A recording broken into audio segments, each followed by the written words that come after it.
সন্দেশখালীর বিজেপি নেত্রী পিয়ালি দাস ওরফে মাম্পি দাসের জামিন ব্যক্তিগত বন্ডে তাকে জামিন দেওয়া হয়েছে কলকাতা হাইকোর্টের পক্ষ থেকে। পিয়ালি দাসকে অবিলম্বে মুক্ত করার নির্দেশ দিয়েছেন বিচারপতি জয় সেনগুপ্ত। এফআইআরে জামিন অযোগ্য ধারার ওপর স্থগিতাদেশ দেওয়া হয়েছে বলেই জানতে পারা যাচ্ছে।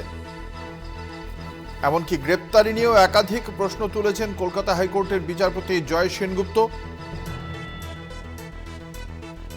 আপনাদের জানিয়ে রাখি, তাকে যে গ্রেপ্তার করা হয়েছিল এবং পুলিশি হেফাজতে চাওয়া হয়েছিল তারই বিরুদ্ধে কলকাতা হাইকোর্টের দ্বারস্থ হয়েছিলেন পিয়ালি ওরফে মাম্পি দাস। গ্রেপ্তারিকে বেআইনি বলে দাবি করেছিলেন তিনি।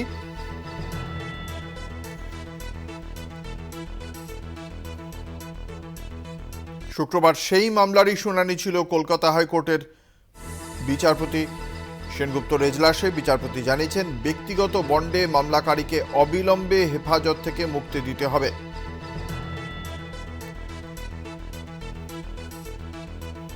আমাদের সঙ্গে রয়েছেন আমাদের প্রতিনিধি সঞ্জিত চক্রবর্তী। সঞ্জিত, মহামান্য আদালতের পক্ষ থেকে এই বিষয়ে ঠিক কি বলা হয়েছে?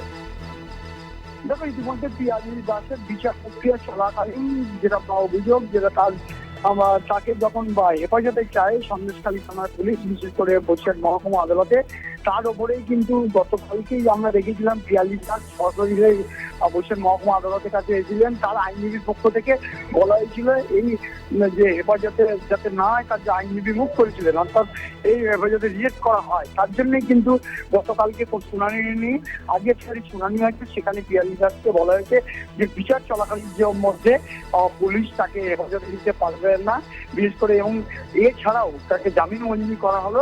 এই জামিনের ভিত্তিতে তারা ইতিমধ্যে তার নেতৃত্ব, বিশেষ করে বিজেপি নেতৃত্বে তিনি দাবি করেছেন যে সত্যের জয় হলে যেভাবে পিয়ালি দাসকে অনৈতিকভাবে তারা গ্রেপ্তার, তারপরে জামিনের বিরোধিতা করে হেফাজতে নেওয়ার চেষ্টা, সবটাই বানচাল হলে এটি খুশি বিজেপি নেতৃত্বের। অঙ্কুর, একেবারেই ধন্যবাদ। আমাদের সঙ্গে ছিলেন আমাদের প্রতিনিধি সঞ্জিত চক্রবর্তী। আপনাদের জানিয়ে রাখি, তার গ্রেপ্তারের যে প্রক্রিয়া, সেই প্রক্রিয়াকে বেআইনি দাবি করে কলকাতা হাইকোর্টের দ্বারস্থ হয়েছিলেন পিয়ালি দাস। অবশেষে ব্যক্তিগত বন্ডে তাকে মুক্তি দেওয়ার সিদ্ধান্ত নিয়েছে। আগামী 19শে জুন এই মামলার পরবর্তী শুনানি বলেই জানানো হয়েছে কলকাতা হাইকোর্টের পক্ষ থেকে।